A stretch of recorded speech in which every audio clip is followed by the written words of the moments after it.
Sir मैं जानना चाहती हूँ कि सबसे पहले जो आपने बुक लिखी है एम्पावरमेंट थ्रू नॉलेज, ये अपने मेरे ख्याल से 2008 में आपने बताया स्टार्ट करी थी? नहीं, 2008 में मैंने किताब शुरू की थी असमानता को लेके, अच्छा मेरी जी। गरीबी के फासले को लेके, ओके। और कैसे ये फासला टैलेंटेड जो काबिलियत रखने वाले लोग हैं उनकी क्षमता को डिस्टर्ब करता है, हार्म ओके। करता है, उनकी ग्रोथ को रिस्ट्रिक्ट करता है। उसके ऊपर मैंने किताब लिखनी शुरू की थी 2008 में। अच्छा। और जो ये बुक एम्पावरमेंट थ्रू नॉलेज है, ये बुक मैंने लिखनी शुरू की जब मैंने गरीब बच्चों को पढ़ाना शुरू किया 2013 के एंड में, 2014 के बिगनिंग में। और उस टाइम पे जब पढ़ाते पढ़ाते मेरे को ये विचार आना शुरू हुआ कि शिक्षा क्या होनी चाहिए। उस टाइम पे फिर मैंने शिक्षा को इवॉल्व करना शुरू किया कि शिक्षा जो बहुत ही प्रैक्टिकल होनी चाहिए, आज के वक्त के साथ बच्चों को जोड़े, पूरे समाज को जोड़े, क्योंकि जो समाज है ये कलेक्टिव रिस्पॉन्सिबिलिटी है इसको अच्छा चलाने की। तो अगर समाज का नागरिक शिक्षित होगा लेकिन अशिक्षित होगा, शिक्षित अशिक्षित होगा, उसको सोसाइटी के बारे में नहीं पता होगा, तो समाज को सुधार नहीं पाएगा। तो इसलिए फिर जो ये शिक्षा बनाई वो प्रैक्टिकल उदाहरणों से, प्रैक्टिकल लाइफ से, उसके बेस पे बनी। और इससे पहले वाली मेरी जो किताब थी उस टाइम पे उसका टाइटल मैंने डिसाइड नहीं किया था। वो एक गरीब बच्चे की कहानी है। अच्छा। एक गरीब बच्चा कल्पना करता है, जब अपनी गरीबी देखता है, अपना संघर्ष देखता है, तो बच्चा मन में विचार करता है कि मेरा क्या कसूर कि मेरे माँ बाप गरीब हैं या उनके पास पैसे नहीं है, पैदा हुआ। और जो दूसरा बच्चा है जिसके माँ बाप अमीर हैं, उस बच्चे को सारे साधन मिल रहे, मेरे को क्यों नहीं मिल रहे, मेरा क्या कसूर। ठीक। तो वो किताब जो है उस प्रश्न से शुरू होती है। और जब मैं किताब लिखने लगा तो उसके लिए मैंने 2009 में 8 में लिखनी शुरू की थी। 2009 में मेरे को ऐसा मौका मिला कि मैंने पंजाब यूनिवर्सिटी में लॉ ज्वाइन की। तो जो मेरा एक आइडिया था, उस आइडिया को लीगल वे में अंडरस्टैंड करने का मेरे को एक चांस मिला। तब मेरा बिजनेस भी था। आपने बिजनेस भी छोड़ दिया? बिजनेस था मेरा बहुत ही अच्छा था, इंटरनेशनल बिजनेस था। जर्मनी में मेरी पार्टनरशिप थी। ठीक है। और इंटरनेशनली कई ऑफिस थे हमारे। अच्छा। सब मुश्किल नहीं लगा आपको बिजनेस छोड़ना? नहीं, मुश्किल था, पर जो मैं काम कर रहा था वो और भी मुश्किल था। बिल्कुल। उस बड़े मुश्किल काम के लिए इस मुश्किल काम का फैसला लेना था कि लाइफ के इस मोड़ पे क्या करना चाहिए। तो ये फैसला लेने की बात थी। फैसले में जब दोनों को मैंने सोचा तो मेरे को लगा कि जिस विषय, जिस मुद्दे के ऊपर मैं काम करना चाह रहा हूँ, मेरी गरीबी के फासले के ऊपर, असमानता को लेके, और जिससे बहुत बड़ा अन्याय हो रहा है। जो टैलेंटेड बच्चा है, जो टैलेंटेड बच्चा है, वो अगर अपने टैलेंट के हिसाब से प्रोग्रेस नहीं कर पा रहा because of his economic conditions, his social conditions, कि उसके माँ बाप के पास कोई स्टेटस नहीं है, कोई ओहदा नहीं है, पैसे नहीं है, तो उसकी जो वैल्यू है सोसाइटी में वो क्या है, उसको कोई पहचानता ही नहीं है। तो वो बच्चा टैलेंट होने के बावजूद, काबिलियत होने के बावजूद उतनी तरक्की नहीं कर पाता जितनी उसकी क्षमता है। तो क्या इंस्पिरेशन क्या थी, मतलब वो ऐसा कोई पल या टर्न ऑफ इवेंट्स जब आपको लगा कि मुझे इन बच्चों के लिए काम करना है? मैंने बताया कि सारा का सारा जो ये किस्सा जुड़ा हुआ है असमानता के कारण जो दुर्दशा होती है टैलेंट की।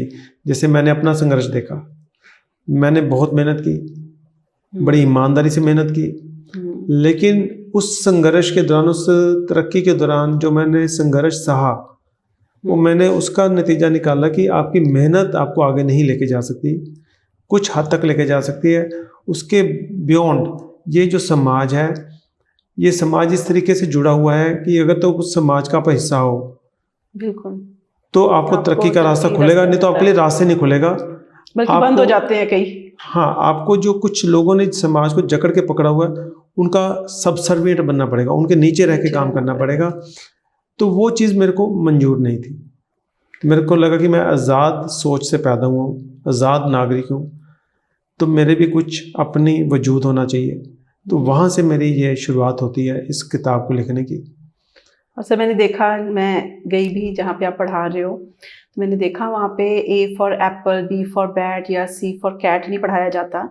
वहाँ पर पढ़ाया जाता है A for admin, B for ballot box, C for constitution, D for democracy. तो ये आइडिया कि हमें यही पढ़ाना है, ये सारी की कहाँ से सारी आया? ये सारी बात फिर आ जाती है मेरी पुस्तक के ऊपर, जो असमानता को लेके है। अब वो पुस्तक जब मैं लिख रहा था तो मैंने लॉ ज्वाइन कर ली, लॉ पढ़नी है। शुरू कर दी। तो लॉ का काफी बड़ा हाथ है इस बुक में। कई सारी चीज़ों का हाथ है, मेरा अपने लाइफ का तजुर्बे का सबसे बड़ा हाथ है, ठीक है, मेरी कठिनाइयों का बहुत बड़ा हाथ है। राइट। फिर मैंने व्यापार किया, बिजनेस किया, जॉब्स भी की उससे पहले, तो मेरे को कमर्शियल वर्ल्ड का एक्सपीरियंस था। फिर मेरे को सोसाइटी का एक्सपीरियंस होने लगा। वो सोसाइटी, वो वर्ड जो समृद्ध वर्ड था, क्योंकि जब मेरा बिजनेस बहुत अच्छा था तो मैं कुछ ऐसे लोगों के बीच घूम रहा था, तो मेरे को उस वर्ड का एक्सपीरियंस था। फिर मैंने लॉ पढ़ ली तो मेरे को लीगल का एक्सपीरियंस हो गया। ठीक है। फिर मैंने जब बिजनेस बंद कर दिया, लॉ की प्रैक्टिस शुरू की, तो मेरे को एक लीगल इन्वायरमेंट का एक्सपीरियंस होना शुरू हुआ। फिर मैंने जब बच्चों के साथ जुड़ लिया, सोशल सिस्टम स्टार्ट कर दिया, गरीब बच्चों को पढ़ाना शुरू कर दिया, तो मेरे को एक जो सोशल सर्विस का एक्सपीरियंस है वो भी होना शुरू हो गया। अब इससे क्या हुआ, मेरे को अलग अलग सेगमेंट ऑफ सोसाइटी की मानसिकता को जानने का मौका मिल गया। ठीक है। वो प्रैक्टिकल, सुना सुनाया नहीं, किताबों में पढ़ा नहीं, खुद एक्सपीरियंस करा, खुद एक्सपीरियंस हो गया। कमर्शियल वर्ड का, सोशल वर्क का, पॉलिटिकल वर्क का, लीगल वर्क का, सारा पता चल गया। तो फिर मैंने देखा कि जो सोसाइटी को चलाने वाले बातें कौन सी हैं, मुद्दे कौन से हैं। तो मेरे को इतना लगा कि हम कितने अज्ञानी हैं पढ़ने के बाद, कितने मूर्ख हैं कि हमें मेन पढ़ाई तो है ही नहीं हमारे पास। हमें यही नहीं पता कि हमारे एमएलए की क्या जिम्मेदारी है, एमपी की क्या जिम्मेदारी है, डीसी का क्या रोल है, एसएसपी का क्या रोल है, उनकी जिम्मेदारी है क्या। सही। ये तो मतलब मैं कहूँगी कि एजुकेटेड लोगों को भी नहीं पता। इनफैक्ट अगर आप पूछोगे कि मेरे से भी पूछोगे तो शायद मैं भी उतने अच्छे से ना बता पाऊँ। तो मैं भी तो वही एजुकेटेड था जिसको नहीं पता था। हाँ। तो सारे लोग एजुकेटेड भी उस हिसाब से एजुकेटेड नहीं कह सकते हम। जो शिक्षा हमें देनी चाहिए थी वो दी नहीं जा रही है, बिल्कुल। ठीक है। तो फिर क्या हुआ, जब मैं किताब लिख रहा था, बिजनेस मैंने बंद कर दिया, अदालत में जाना शुरू कर दिया। तो मेरे पास बहुत फ्री वक्त था, किताब में कुछ टाइम लिखता था, मैं थक जाता था। हाँ जी, हाँ जी, बिल्कुल। तो फिर मेरे को लगा, ये भी समझ लो कि सहयोग था, भगवान की कृपा थी कि उसने मेरे को गरीब बच्चों के साथ जोड़ दिया। और बहुत से निगलेक्टेड बच्चे जो झुग्गियों में रहते हैं, सबसे ज़्यादा मैं कहूँगा कि गरीबों में अंदर भी सेगमेंटेशन है। सबसे ज़्यादा निगलेक्टेड बच्चे हैं जो कबाड़ उठाते हैं। ओके। जो चाइल्ड लेबर है, मान लो ढाबे पे काम कर रही है, किसी के घर में काम कर रही है, मान लो कि किसी के घर में चाइल्ड लेबर काम कर रही है, उस चाइल्ड को एक्सपोजर है उस जिस घर में काम कर रहा है उसके माहौल का। वो अपने सामने अच्छे बच्चों की परवरिश देख रहा है, हाँ, अच्छा रहन सहन देख रहा है, कहीं ना कहीं उसके अंदर तमन्ना पैदा हो सकती है कि मेरा भी जीवन ऐसा हो। लेकिन जो कबाड़ उठा रहे हैं सड़कों पे, गंदगी में से कुछ बोतलें निकाल रहे हैं, उनको कोई एक्सपोजर नहीं है। उनको गंदगी से सामान उठाना एक जिंदगी नजर आती है। गंदगी में से कोई चीज उठा के उसकी गेंद बना के खेल लेना उनके लिए नॉर्मल लाइफ है। उनका एक्सपोजर बिल्कुल ही खत्म है, बहुत कम है, बहुत ही कम है। तो वो मेरे को लगा सबसे ज्यादा निगलेक्टेड बच्चे हैं। तो मेरे को लगा कि सर एक आपको एम्बेसडर बनाया गया इलेक्शन कमीशन ऑफ इंडिया की तरफ से, तो क्या अभी भी आप उनके एम्बेसडर? अभी भी हूँ, 2019 से एम्बेसडर हूँ इलेक्शन कमीशन का। तो उसमें क्या आपकी रहती है? देखो, मैं इसलिए इस दिलचस्पी से बना था कि उसमें ना वोटर एजुकेटेड प्रोग्राम रहता है, वोटर को अवेयरनेस करने का। ठीक है। पर वो इतना कोई इफेक्टिव ये काम करते नहीं, सिर्फ इलेक्शनों के टाइम पे करते हैं। ओके। तो वो सपना की काम होता है, अगर 5 साल ये भी करें तो वोटरों को एजुकेट करें तो शायद वोटर जागरूक हो जाए। ओके। पर करते नहीं है। पर मैं तो अपनी ड्यूटी मैं तो कर रहा हूँ, मैं तो डेली कर रहा हूँ। वो तो हाँ, मैं तो यही काम ही कर रहा हूँ। सर आपने येल यूनिवर्सिटी में भी जाके लेक्चर दिया। हाँ जी। वहाँ पे किस बारे में लेक्चर दिया था आपने? There was a conference on global conference on distress children, जो पूरे वर्ल्ड के अंदर अंडर प्रिविलेज चिल्ड्रन है या जो सप्रेस्ड हैं, ओप्रेस्ड हैं, उनके बारे में कॉन्फ्रेंस से अलग अलग कंट्रीज के लोग आ रहे थे, अपने विचार शेयर कर रहे थे। तो मैंने भी किया, तो I shared the concept of my education. तो वहाँ पे क्या रिस्पांस रहा? जो बहुत ही बढ़िया लोग आए थे, उनको बहुत बढ़िया रिस्पांस मिला मेरे को। They appreciated this concept of education and कुछ कंट्रीज में जैसे कीनिया है, नाइजीरिया है, ओके। ऐसे कुछ कंट्रीज में ये मेरी बुक पढ़ा रहे हैं। अच्छा, हाँ जी। ओके। तो हमारे आपने यहाँ नहीं ट्राई करा सर, इंडिया में या पंजाब में? हमारे इंडिया में हम तो पढ़ा ही रहे हैं, 300 नहीं। प्रोजेक्ट हैं। गवर्नमेंट को मैंने अप्रोच किया हुआ है। नहीं कि स्कूल्स में भी इंट्रोड्यूस हो? हाँ, I approach the government of Punjab, government of India, government of Delhi. Okay.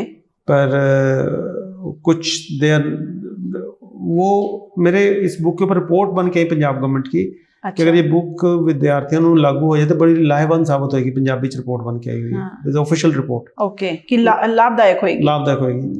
And then I gave a representation कि आपकी रिपोर्ट है कि लाहेवंद होगी, ਤੁਸੀਂ इंप्लीमेंट करो। इम्प्लीमेंटेशन के टाइम पे सारे हाथ खड़े कर देते हैं, ये मेरे क्षेत्र में मेरे नहीं आता। किस आप मतलब कहोगे कि किस ग्रेड से स्टार्ट होनी चाहिए? ये तो ए ग्रेड से शुरू होनी चाहिए। बच्चों को ए फॉर एप्पल पढ़ाओगे या ए फॉर एडमिन पढ़ाओगे, वहीं से स्टार्ट होनी चाहिए। Gradually as the child grows. अगर आपने ये बुक पढ़ा दी कॉन्सेप्ट के साथ, ना समझे तो वीडियोस देखो हमारे। हाँ जी, बिल्कुल। तो अगर आपने पढ़ ली समझा दी तो आपने समझ लो कि पोस्ट ग्रेजुएशन लेवल के जो रेलिवेंट एस्पेक्ट्स हैं वो अपने बच्चों को स्टार्टिंग में सिखा दिया। स्टार्टिंग में 8वीं की उम्र तक सिखा दी है बस आपने, तो उनका बेस बड़ा स्ट्रॉन्ग कर दिया। उसके बाद वो जो मर्जी करें। सर आगे का आपका क्या मतलब प्लान क्या आगे है? का नेक्स्ट स्टेप है मेरे को बुक लॉन्च करनी है, रिस्टोरिंग द बैलेंस। ठीक है। जो मैं चाहता हूँ कि ज़्यादा से ज़्यादा लोगों तक पहुँचने का कोई सिस्टम बने। ठीक है। तो वो मेरा इमीडिएट प्लान है। वो आपके वही है कि इनइक्वालिटी जो है समाज में, उसके बारे में? सिर्फ इनइक्वालिटीज़ की बात नहीं है, उसमें तो सारा कुछ ही जुड़ गया है। क्योंकि शुरुआत इनइक्वालिटी से हुई थी, असमानता से हुई थी।